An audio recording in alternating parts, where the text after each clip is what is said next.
রিকশায় যাওয়ার সময় ফেনীর মুন্সিরহাটে পিকেটারদের ছোড়া পেট্রোল বোমার আঘাতে তার স্বামী গুরুতর আহত হন। নিহত কাশেম কোনো রাজনৈতিক দলের সাথে জড়িত ছিলেন না বলেও দাবি করেন তিনি।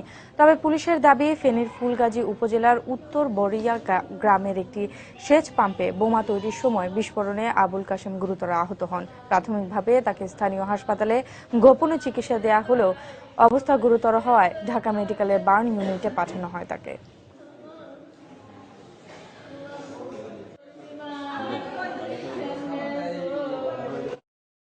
বাজারে গেছিল খরচ আনতো, পরিবার সাথে সাথে মারি দিবার সাথে সাথে চলে গেছে।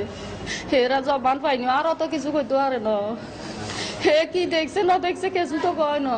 উত্তর বড়িয়া গ্রামে সে বোমা বানাতে গিয়ে বিস্ফোরিত হয়ে আহত হয় এবং আজকে সে ঢাকা মেডিকেল কলেজের বার্ন ইউনিটে মারা যায়। এই ঘটনা সংক্রান্তে ফুলগাজী থানায় একটা মামলা হয় এবং সেই মামলায় আবুল কাশেম একজন আসামি।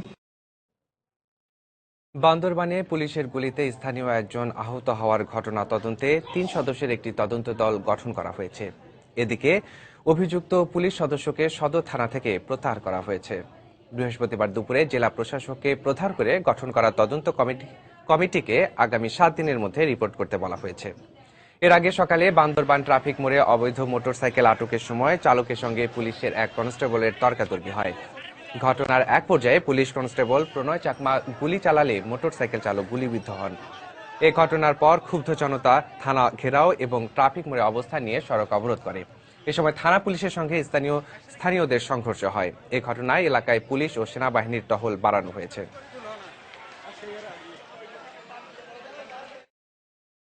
কক্সবাজারের উখিয়ায় দুটি চাঁদের গাড়ির মুখোমুখি সংঘর্ষে 6 রোহিঙ্গা নিহত হয়েছেন।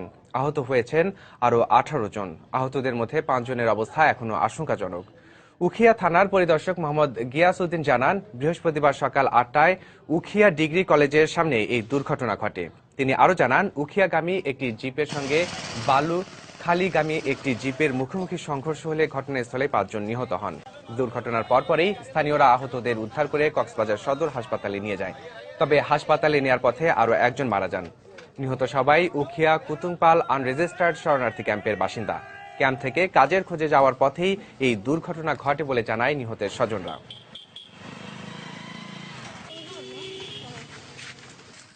আমি এবং একজন সাত দোকানের সদাগর মিলে 12-13 জনকে আমরা কুতুবালাং হাসপাতালে পাঠাইলাম। 5 জন ডেথ। এখানে তাদেরকে আমরা কিছু করতে পারি, তারা অবশ্যই পুলিশে এসে নিয়ে গেছে। একটি গাড়িতে 10 জন যাত্রী নেওয়ার নিয়ম আছে, সেখানে 30 থেকে 35 জন যাত্রী নিয়েছে, যার কারণে অতিরিক্ত যাত্রী বহনের কারণে এই সংঘর্ষটা হয়েছে। সকালে উখিয়া ডিগ্রি কলেজের রাস্তার মোড়ে দুটি মুখোমুখি জিপের সংঘর্ষে ঘটনাস্থলেই 5 জন নিহত হন এবং হাসপাতালে নেওয়ার পথে 1 জন নিহত হন। আর প্রায় 18 জন বিভিন্ন হাসপাতালে চিকিৎসাধীন আছেন, লোকাল এবং কক্সবাজার। তবে যে 6 জন মৃত্যুর খবর যে 6 জন মৃত্যু হয়েছে তারা সবাই রোহিঙ্গা বলে জানা যায়।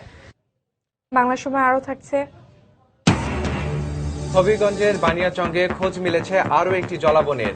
রাতার গুলের চেয়ে প্রায় 3 গুণ বড়, দাবি এলাকাবাসীর।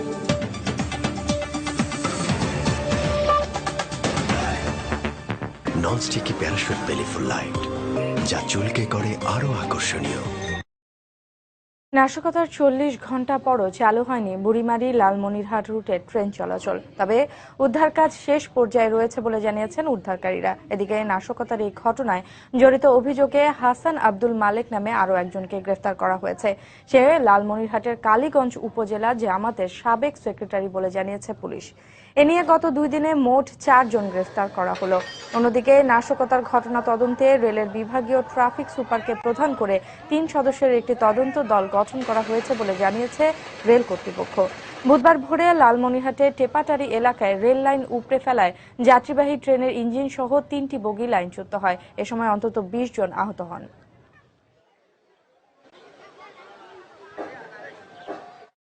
দেখছেন বাংলা সময়, সঙ্গেই থাকুন।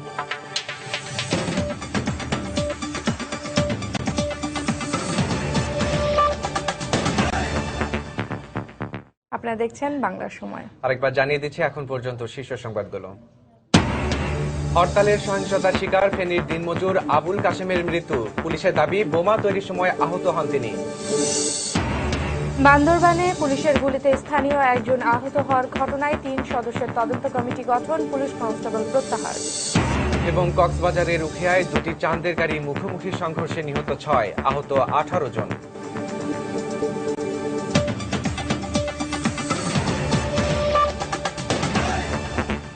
ননস্টিকি প্যারাশুট বেলিফুল লাইট, যা চুলকে করে আরো আকর্ষণীয়। পুলিশের কাছে স্বীকারোক্তিমূলক জবানবন্দি দিয়েছেন ত্বকী হত্যা মামলার অন্যতম আসামি সুলতান শওকত ভ্রমণ। এই স্বীকারোক্তির পর ত্বকীর বাবা রফিউল রাব্বি তার প্রতিক্রিয়ায় জানান, আসামিদের জবানবন্দিতে ঘুরে ফিরে একই নাম বারবার আসায় অভিযুক্তদের দ্রুত আইনে আওতায় আনা প্রয়োজন। শামীম ওসমান, নাসিম ওসমান, এই ওসমান পরিবারের নেতৃত্বেই ত্বকীকে হত্যা করা হয়েছে। আজকে এই সুলতান শওকত ভ্রমণের স্বীকারোক্তিমূলক জবানবন্দিতে সেই সত্যটাই কিন্তু আবার প্রমাণিত হলো। এই হত্যার নির্দেশদাতা শামীম ওসমান, নাসিম ওসমান সহ হত্যাকারী আজমের ওসমান, অয়ন ওসমান এবং অন্যান্য যাদের নাম এসছে, অতি দ্রুত তাদেরকে গ্রেপ্তার করে আইনের আওতায় আনতে হবে। আশুলিয়ার জামগড়া ও জিরানি এলাকায় পুলিশের সঙ্গে পোশাক শ্রমিকদের সংঘর্ষে 5 পুলিশ সদস্য সহ অন্তত 30 জন আহত হয়। পুলিশ জানায়, বৃহস্পতিবার সকালে কাজে যোগ দিতে এসে কারখানা বন্ধ দেখে বিক্ষোভ শুরু করে শ্রমিকরা। তবে কারখানা কর্তৃপক্ষের দাবি ন্যূনতম মজুরি বাস্তবায়নের দাবিতে বিক্ষোভ করে শ্রমিকরা। এ সময় তারা আশুলিয়া ইপিজেড সড়কে অগ্নিসংযোগ করে। তাতে পুলিশ বাধা দিলে পুলিশের সঙ্গে শ্রমিকদের সংঘর্ষ বাধে। পরিস্থিতি নিয়ন্ত্রণে এ সময় টিয়ারশেল ও রাবার বুলেট ছোড়ে পুলিশ। পরে সকাল 10:30টার দিকে শ্রমিকদের মহাসড়ক থেকে সরিয়ে দিলে পরিস্থিতি স্বাভাবিক হয়। এ ঘটনায় শিল্পাঞ্চলের বিভিন্ন গুরুত্বপূর্ণ পয়েন্টে অতিরিক্ত পুলিশ মোতায়েন করা হয়েছে।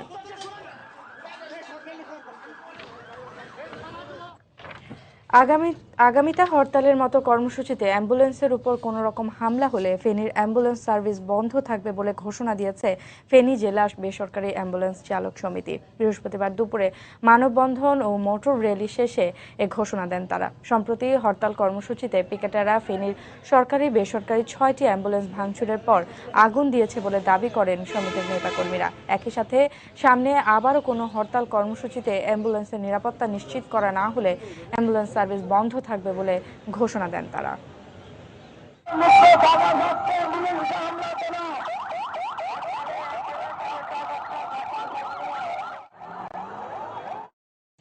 দেখছেন বাংলা সময়, সঙ্গেই থাকুন।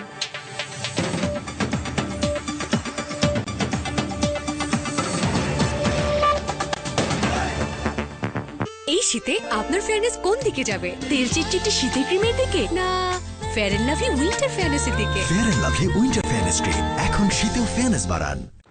বাবা, তোমার মোটরসাইকেল। সরি বাবা। ইটস ওকে, শিখতে গেলে ভাঙতেই পারে। সফট খেলেই তো সফট বলবে। এসিআই পিওর আটায় তৈরি রুটি হয় সফট এবং টেস্টি। এসিআই পিওর আটা, সফট খাও, সফট বলো।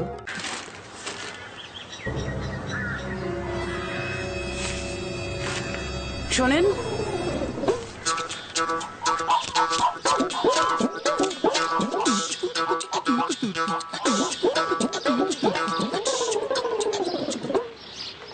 বাবা কই?